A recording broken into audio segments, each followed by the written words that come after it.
भी कोई शुभ अवसर होता है, कोई पर्व या त्योहार होता है, तो हम दूसरों को उपहार देते हैं और उपहार लेते हैं। उपहारों के देने लेने का ज्योतिष में क्या महत्व है, पहले ये समझते हैं। देखिए, उपहार जो होते हैं वो किसी व्यक्ति के प्रति अपना सम्मान या अपनी भावनाओं को व्यक्त करने के लिए दिया जाता है। कभी कभी किसी व्यक्ति का सहयोग करने के लिए भी उपहार देते हैं, जैसे शादी विवाह में बर्तन दिए जाते हैं, कपड़े दिए जाते हैं उपहार में, ताकि नई गृहस्थी शुरू करने में सहूलियत हो। उपहार देने में हमेशा सावधानी रखनी चाहिए।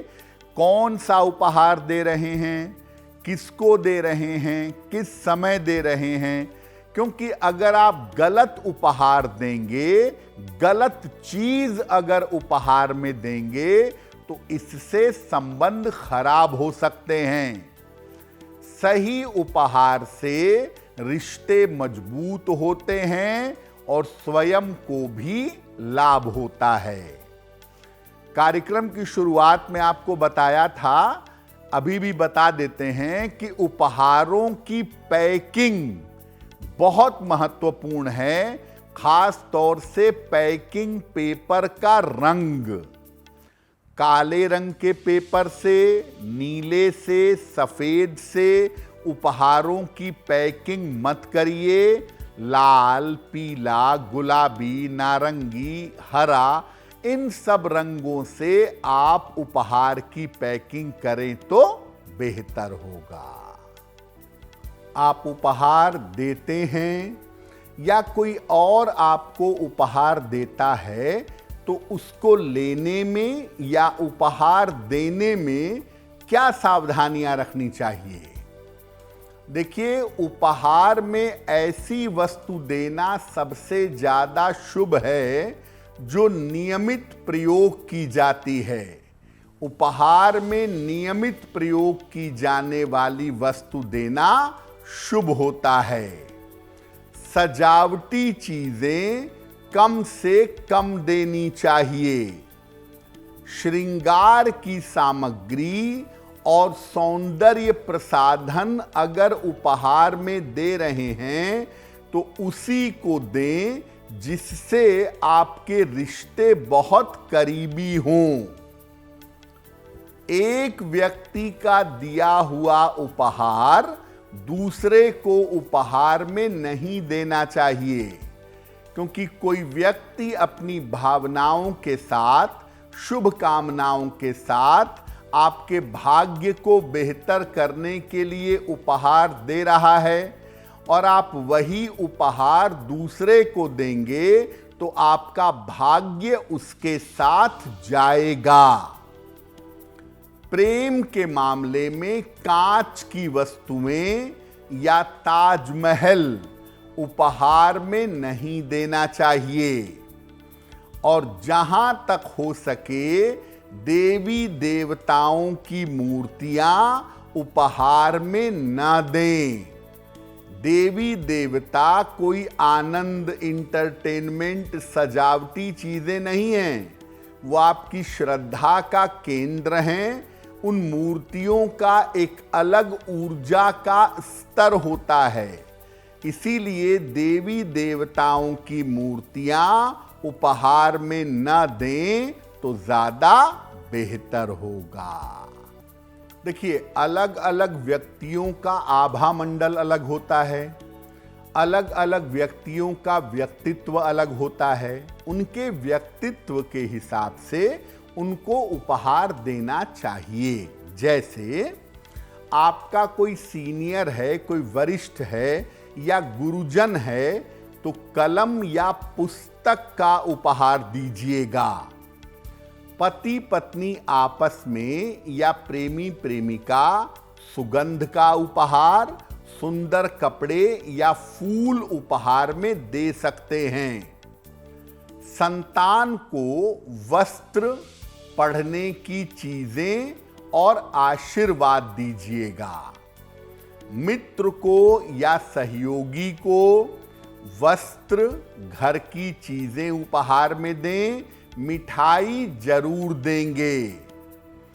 अपने बॉस को या अपने अधिकारी को चांदी की कोई वस्तु, छोटी ही हो कोई बात नहीं, चांदी की कोई वस्तु उपहार में दीजिएगा।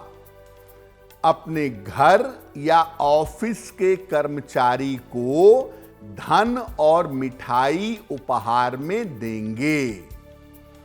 उपहार देते समय ये जरूर ध्यान रखिए कि खुश होके प्रसन्नता से उपहार दीजिए।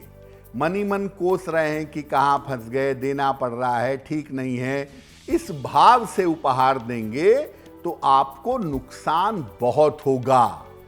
इसलिए खुश होकर प्रसन्नता से जो आपकी सामर्थ्य है उस सामर्थ्य के हिसाब से अगर उपहार देंगे तो बहुत बेहतर होगा। वैसे तो देखिए, आप अपनी सामर्थ्य के अनुसार ही उपहार देते हैं, कुछ सोच समझ के ही उपहार देते हैं, लेकिन हम आपको एक कोशिश करके बताते हैं कि इस दीपावली पर अपनी राशि के अनुसार आप क्या उपहार दें जिससे आपके संबंध मधुर हों, दोनों का मंगल हो, पाने वाले का भी और देने वाले का भी। मेष राशि की अगर बात करें तो आप सौंदर्य प्रसाधन उपहार में दे सकते हैं। सुगंध या सुगंध वाली वस्तुएं जैसे इत्र है, परफ्यूम है, अगरबत्ती है, धूप बत्ती है, ये उपहार में दे सकते हैं। वृषभ राशि, आप मीठी चीजों का उपहार दीजिएगा। मिठाई है, ड्राई फ्रूट है, मिश्री है, ये उपहार में दीजिएगा। मिथुन राशि, सजावटी मूर्तियां अगर ये ब्रॉस की बनी हो तो और भी अच्छा होगा, वरना मिट्टी की भी हो कोई बात नहीं, सजावट वाली मूर्तियां उपहार में दें, लेकिन देवी देवताओं की नहीं।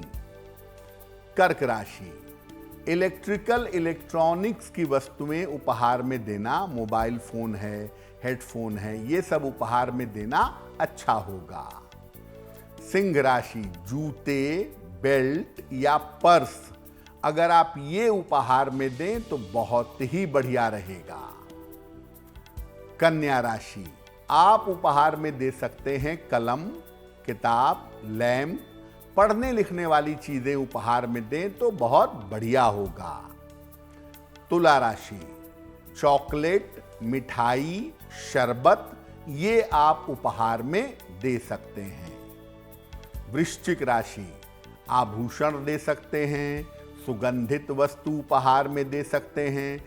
आभूषण चांदी या सोने के भी हो सकते हैं और आर्टिफिशियल भी हो सकते हैं। धनु राशि, इलेक्ट्रॉनिक्स की चीजें या कोई भी बर्तन, स्टील का, पीतल का, लोहे का बर्तन मत दीजिएगा, बाकी कोई भी धातु का बर्तन आप उपहार में दे सकते हैं। मकर राशि, चांदी की वस्तुएं आप उपहार में दे सकते हैं और प्रकाश वाली वस्तुएं जैसे सुंदर लाइट है, लैंप है, या खुशबू वाली मोमबत्तियां आती हैं, परफ्यूम्ड कैंडल्स जो हैं, ये भी उपहार में आप दे सकते हैं। कुंभ राशि के जो लोग हैं वो लकड़ी की चीजें, लकड़ी की बनी हुई कलाकृतियां या लकड़ी की बने हुए तमाम आजकल बर्तन भी आते हैं, ये भी उपहार में दिए जा सकते हैं। या किसी भी मेटल का, सोना, चांदी, पीतल या आजकल नकली आभूषण भी आते हैं ना, तो वो भी आप उपहार में दे सकते हैं। और मीन राशि के लोग पौधे उपहार में दें, पौधों को उपहार में देने का भी प्रचलन आजकल बढ़ा है काफी। और पुस्तकें, ये अगर उपहार में दें तो बहुत बढ़िया होगा। देखिए, दीपावली पर उपहार देना कोई शास्त्रोचित व्यवस्था नहीं है कि शास्त्र में लिखा है कि उपहार दीजिए। वो आप अपनी मान्यता से, अपनी खुशियों से कि सब लोग दीपावली मनाएं, सब खुश रहें, संबंध मधुर हो, इसलिए उपहार देते हैं। अगर आप उपहार लेन देन नहीं करते तो इससे आपके ग्रहों पर, आपके भाग्य पर कोई असर नहीं पड़ेगा। इसलिए ये चिंता तो छोड़ दीजिए कि दीपावली पर उपहार देना बहुत जरूरी है, ऐसा कोई जरूरी नहीं है। लेकिन फिर भी अगर आपके मन में है कि मैं उपहार दे सकता तो कितना अच्छा होता, मैं भी उपहार देता लोगों को, और आपकी सामर्थ्य नहीं है, ऐसी स्थिति में सफ़ेद मिठाई खरीद लीजिए थोड़ी सी, जो भी 2-4 लोगों को देना है उनके लिए थोड़ी थोड़ी सफ़ेद मिठाई खरीद लीजिए। और दीपावली के अवसर पर सफ़ेद मिठाई केवल आप उपहार में दीजिए और दूसरों को शुभकामना दीजिए, दूसरों की मंगल कामना करिए। अगर आप इतना भी कर लेते हैं तो भी आपके जीवन में खुशियां अवश्य आएंगी। अगर आप मुझसे जुड़ करके अपनी समस्याओं का समाधान चाहते हैं और चाहते हैं कि आपकी समस्याओं को ज्योतिष के माध्यम से सुलझाया जाए, तो आप हमसे संपर्क कर सकते हैं, जुड़ सकते हैं एस्ट्रो तक पर।